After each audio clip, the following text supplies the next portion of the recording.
Hello everyone. EPFO की answer की discuss कर रहे हैं। ये पार्ट 2 है। हम सेट सी के आंसर डिस्कस कर रहे हैं। हमने पार्ट 1 में 20 इंग्लिश के क्वेश्चंस कर लिए हैं। अब 21 से शुरू करते हैं। 21 विच one of the following is the average of all prime numbers between 21 and 55। तो सभी प्राइम नंबर्स जो भी 21 से 55 के बीच में है, जो कि हैं 23, 29, 31, 37, 41, 43, 47, 51 और 53। तो इन सभी नंबर्स को जब हम जोड़ेंगे और इनका एवरेज निकालेंगे तो आएगा 38। तो यहाँ आंसर हो जाएगा सी। 22 if the ratio of speeds of A and B is 5:6 and B allows A to start A 70 meters ahead in a 1.2 kilometer race, who will win the race and by what distance? तो B allow करता है A को कि वो 70 metre आगे से दौड़े। तो हमें बताना है कि कौन रेस जीतेगा और किस डिस्टेंस से। तो यहाँ पर आंसर हो जाएगा सी, बी रेस को जीतेगा और 130 मीटर की डिस्टेंस से जीतेगा। 23 M is 60 years old, R is 5 years junior to M and 4 years senior to V. The youngest brother of V is B and he is 6 years junior to V. What is the age difference between M and B? ये आसान question है। हम सबकी as यहाँ लिख लेंगे। M की यहाँ 60 है तो R की कितनी हो जाएगी 55 और V की हो जाएगी 51 और B की हो जाएगी 45। तो M और B के डिस्टेंस, एज में डिस्टेंस कितना होगा, डिफरेंस कितना होगा? M की है 60 और B की है 45। तो 15 का डिस्टेंस यहाँ पर होगा। तो आंसर हो जाएगा बी। ठीक है, 23 का बी हो जाएगा। 24 the English alphabet is reordered in the following manner. ठीक है, the first 6 letters are written in opposite order, the next 6 letters are written in opposite order and so on. ठीक है, at the end y is interchanged with z. Which one of the following is the 4th letter to the right of the 13th letter? तो ये बताना है। तो इस और जैसे भी यहाँ दिया है उस तरह से हम लिख लेंगे। तो कैसे लिखेंगे? इस तरह से लिख लेंगे F E D C B A L K J I H G R Q P O N M X W V U T S Z Y। तो इस तरह से जब हम लिख लेंगे फिर हमें बताना है कि 13th लेटर से which one of the following is the 4th letter to the right of 13th letter. 13वें लेटर से राइट में 4th कौन सा होगा? तो 13वां लेटर हम यहाँ देख लेंगे। यहाँ पर 13वां लेटर R है और के राइट में 4th लेटर N है। तो यहाँ आंसर हो जाएगा AN। ठीक है, 24 का answer A।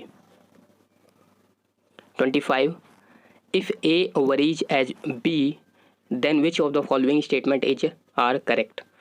1 nth root of A square to B varies as 2 nth root of A की पावर 4 एंड B की पावर 2। सेकंड स्टेटमेंट है A अपॉन में B square varies inversely as B। तो इसमें से बताना है कौन सा सही है। तो 25 का ये दोनों ही सही हैं। 26 विच one of the following statement about trial balance is correct? Trial balance के बारे में सही बताना है। तो इसमें आंसर हो जाएगा D. It is a statement containing the various ledger balances of an entity on a particular date। ठीक है, 26 का D. A trial balance is a list of all the general ledger accounts contained in the ledger of a business। This list will contain the name of each nominal ledger account and the value of that nominal ledger balance. 27. Wages paid for installation of machinery is debited to which one of the following accounts? तो for installation of machinery ये कहलाएगा machinery का account. Answer हो जाएगा B. 27 का B. Machinery account created when one person is purchase the machine. Machinery account calculate the machinery value. 28. When are currently liabilities payable? तो 28 का हो जाएगा ए. करंट लाइबिलिटीज पेएबल होती हैं within a year. Current liabilities are a company short term financial obligation that are due within 1 year और within a normal operating cycle. 29. Is the total of debit and credit side of trial balance is the same? तो ये पूछा है और इसका answer हो जाएगा yes always. ठीक है, इसका आंसर हो जाएगा B. The total of debit column of trial balance should agree with the total of credit column in the trial balance because the accounts are based on double entry system. तो दोनों तरफ बराबर होना चाहिए. 30. Which one of the following is the first book in which the transaction of a business unit are recorded? तो first book कौन सी होती है जिसमें बिजनेस के ट्रांसैक्शन लिखे जाते हैं? ये होती है जर्नल. ठीक है, डी हो जाएगा 30 का. The first step involves identifying the transaction to be recorded and preparing the source document which are in turn recorded in the basic book of original entry called journal and then posted to the individual accounts in the principal book called ledger. उसके बाद laser में ये सभी mention किया जाता है. 31.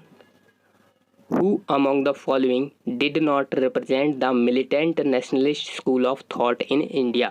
तो militant national school से नहीं बिलोंग करते हैं वो बताने हैं. अश्वनी कुमार दत्त ये करते थे. विष्णु शास्त्री चिपलंकर ये भी करते थे और लाला लाजपत राय भी करते थे. तो यहाँ आंसर हो जाएगा कृष्ण कुमार मित्र. आंसर सी.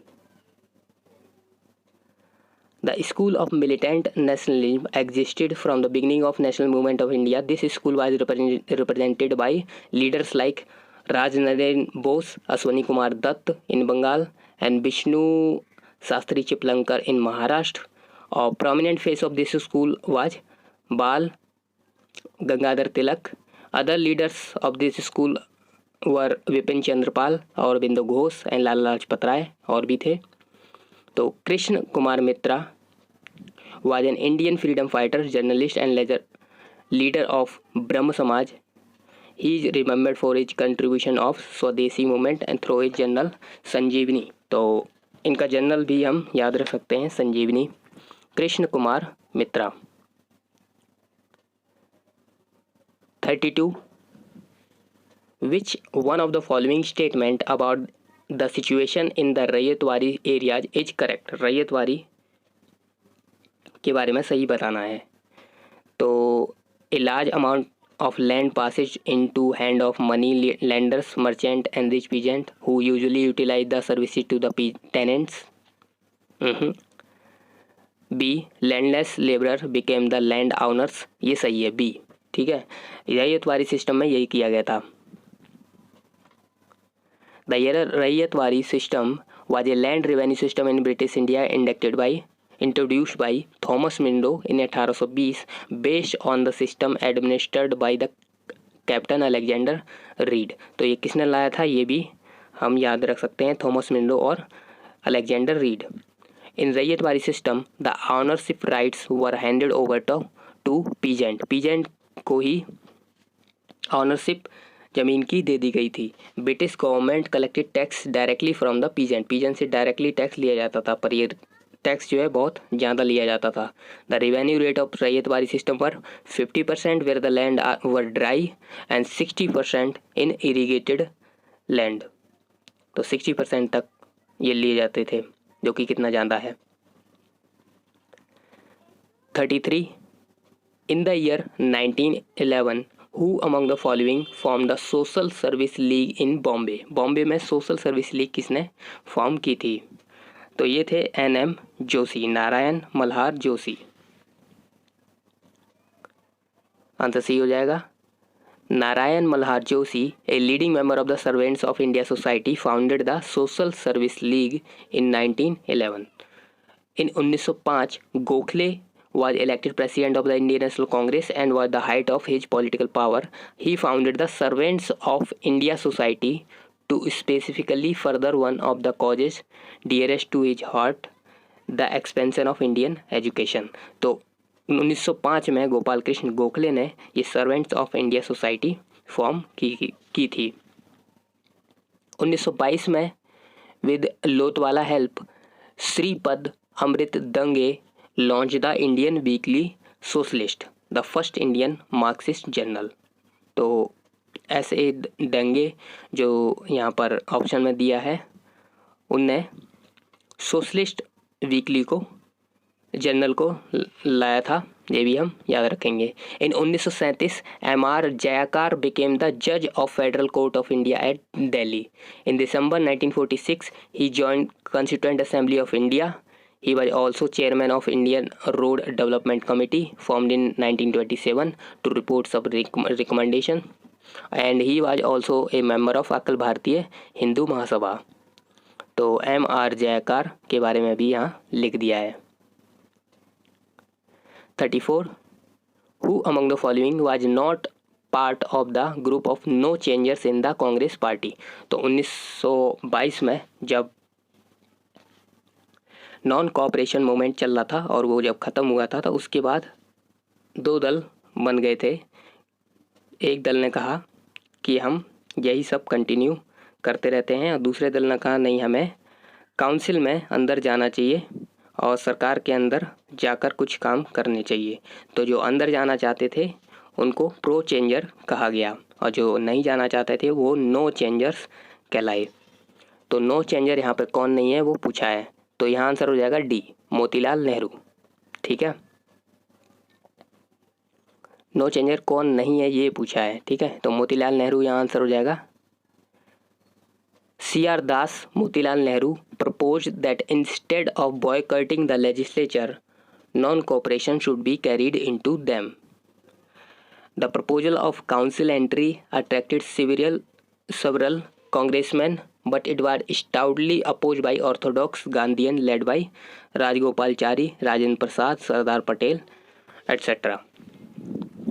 तो इन लोगों के द्वारा, राजेंद्र प्रसाद, सरदार पटेल, राजगोपालचारी, इन लोगों के द्वारा ये डिसीजन को अपोज भी किया गया था कि हमें काउंसिल में एंट्री नहीं करनी चाहिए, गवर्नमेंट के लेजिस्लेचर में नहीं जाना चाहिए।